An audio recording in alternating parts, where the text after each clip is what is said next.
Bismillahirrahmanirrahim. Assalamualaikum warahmatullahi wabarakatuh.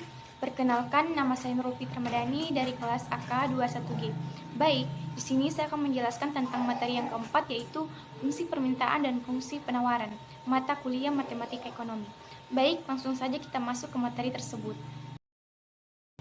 Fungsi permintaan, suatu fungsi yang menunjukkan hubungan antara harga barang dengan banyaknya barang yang diminta.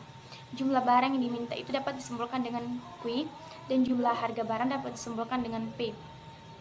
Sesuai dengan hukum permintaan, pada saat harga naik, maka jumlah barang yang ditawarkan akan turun, dan sebaliknya. Rumusnya yaitu Q dikurang P1 per P kurang P1. Q2 dikurang P1 per P2 dikurang P1. Kita dapat melihat pada contoh soal berikut. Suatu produk jika harganya 100 akan terjual 10 unit, dan bila harganya turun menjadi 75 akan terjual 20 unit. Tentukanlah fungsi permintaan dan gambarkanlah grafiknya. Baik, dapat diketahui bahwa P1 sama dengan 100, P2 sama dengan 75, Q1 sama dengan 10, dan Q2 sama dengan 20.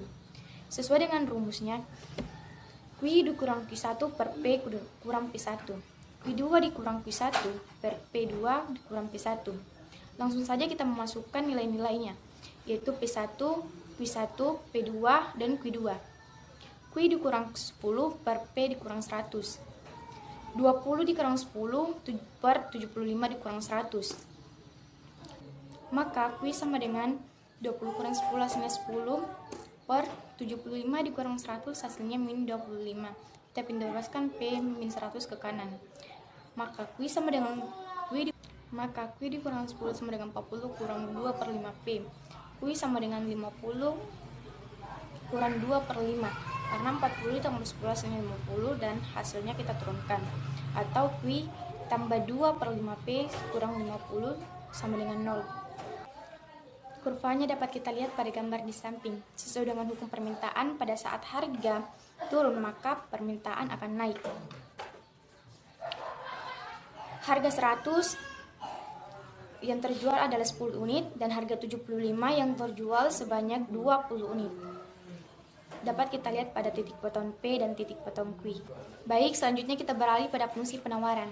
Fungsi penawaran, suatu fungsi yang menunjukkan hubungan antara harga barang atau jasa yang ada di pasar dengan kuantitas penawaran yang ditawarkan oleh seorang produsen.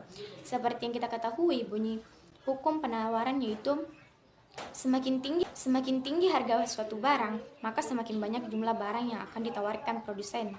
Sebaliknya, semakin rendah harga barang, maka semakin sedikit jumlah yang akan ditawarkan. Sehingga rumusnya itu sama dengan fungsi permintaan, yaitu Q dikurang P1 per P dikurang P1 sama dengan Q2 dikurang P1 per P2 dikurang P1. Atau dapat dibalik P dikurang P1 per Q dikurang Q1 dan seterusnya. Di sini ada banyak cara untuk menentukan fungsi permintaan dan fungsi penawaran. Saya hanya mengambil salah satu dari cara kerja tersebut. Langsung saja kita masuk ke contoh soalnya, yaitu jika harga suatu produk adalah 500, maka jumlah yang akan terjual sebanyak 60 unit. Bila harganya meningkat menjadi 700, maka jumlah produk yang terjual sebanyak 100 unit. Tentukanlah fungsi penawarannya dan gambarkanlah dalam satu diagram.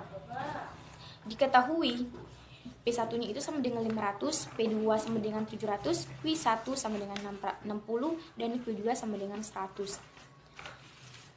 Langsung saja kita memasukkan rumusnya, yaitu Q dikurang P1 per P dikurang P1 sama dengan Q2 dikurang P1 per P2 dikurang P1. Q1-nya itu 60, P1-nya itu 500, Q2-nya itu 100, dan P2-nya itu 700. Langsung saja kita masukkan nilai angka-angkanya pada rumus tersebut. Maka Q dikurang 60, 100 dikurang 60, hasilnya sama dengan 40 per 700 dikurang 500, hasilnya sama dengan 200, min 100. Q sama dengan min 40 karena min 100 dikurang 60. Dapat ditulis dengan 1/5 P tambah 40 sama dengan 0. Kurvanya kita dapat lihat pada gambar yang tertera atau gambar di samping. Seperti yang kita ketahui, bunyi hukum penawaran, saat harga naik maka jumlah yang ditawarkan itu juga akan naik atau banding. Baik, sekian dari penjelasan saya tentang fungsi permintaan dan fungsi penawaran. Sekian dan terima kasih. Wassalamualaikum warahmatullahi wabarakatuh.